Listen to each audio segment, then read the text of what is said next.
Welcome to Connecting Greatness, a series of conversations with entrepreneurial minds. I'm Randy Thomas, and today I'm sitting down with John Panigas.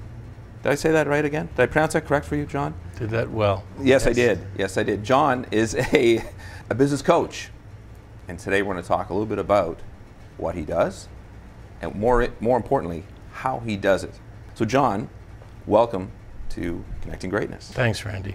So tell me, John, entrepreneurship, how did it all start for you? 30 plus years ago, I left a job with a multinational and decided that I was going to join the family business. And 30 years later, here I am. We were in the business of retail construction. When I started with the business, we were barely making a paycheck.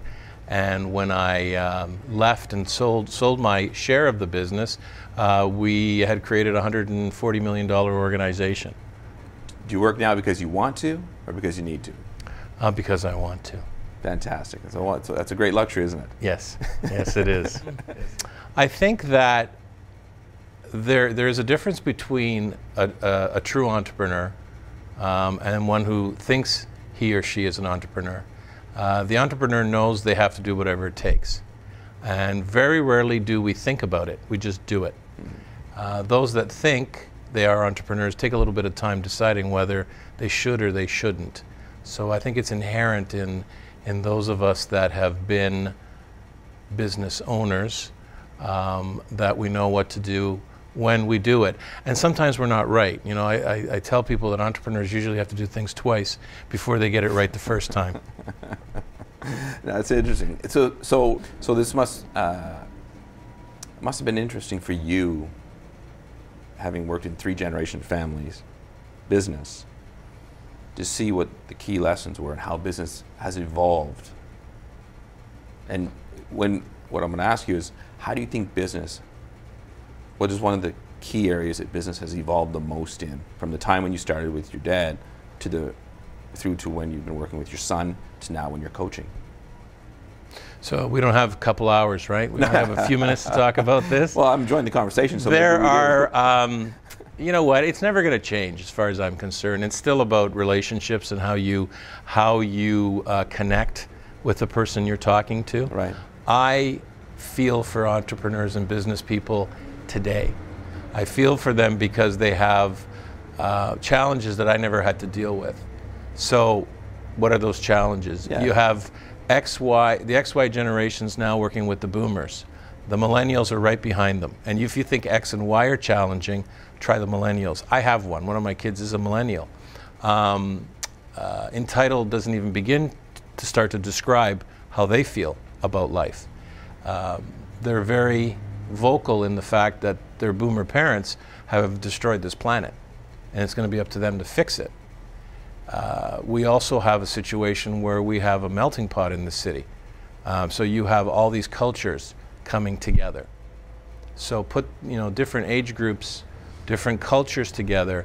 As a leader nowadays, if you're not spending 80–90% of your time having conversations, you're going to fail, because you need to know what's going on, and your staff needs to know that you care what they have to say, because they're very, very, very opinionated these days. I think leaders are more vulnerable now. Oh, absolutely.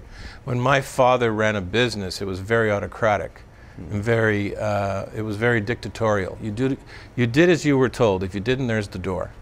And it was very simple. We didn't have government regulations. We didn't have penalties for any of that stuff. You just did as you were told. So employees lived in a certain environment of fear. When our generation, the boomers, came to work, we still had a certain amount of that, but we also figured out that, you know what, this is not the way to treat people. So we started to spend more time thinking about what we thought they wanted and giving it to them. We became more tolerant of different cultures. Women working in the workplace, women having responsibility, were some of the things that we did as a generation. We pretended to listen to what people have to say. We still had our own way of doing things. Let's not fool ourselves, okay? Right. I was no different. But as soon as X and Y came into the picture, things changed dramatically, because all of a sudden they said, if they asked a question, you didn't give them you didn't give them the answer they were looking for, they would tell you. That's the difference. My generation, for an example, performance reviews. My generation stressed the day they were getting their performance review. X and Y want to know when it's going to be, what time it's going to be, and when you give it to them, they're going to give you, they're not just going to listen to you. They're also going to give you all sorts of comments on what they think, how well you're doing your job. So, yeah, we're talking about some major clashes now when you have these, because there are still people out there running companies that are in their 60s and 70s. My generation is probably the majority of leadership right now, but the ones coming up below us are coming up fast. I mean, you have 17, 18, 19-year-olds owning companies now.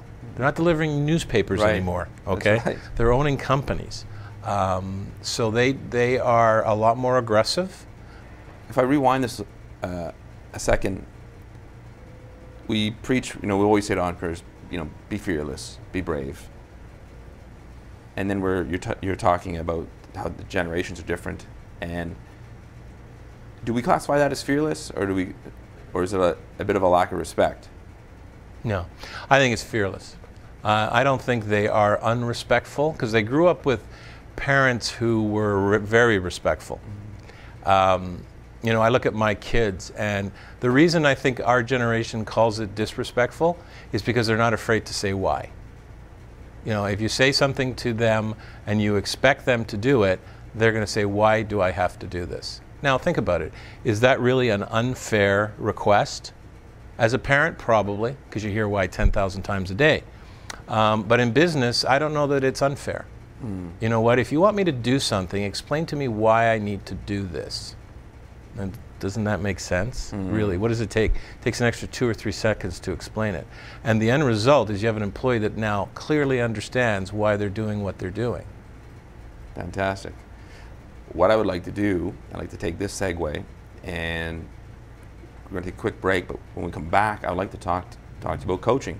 Because coaching, again, from what you've learned through your lifetime growing up in business and being an entrepreneur, it's very interesting that I'm assuming that your clients are people who are, some of them be your age, some of them might be older, some of them might be younger, and I'm very interested to hear about what your approach is to dealing with today's entrepreneur. Okay. We'll be right back on Connecting Greatness with Mr. John Panigas.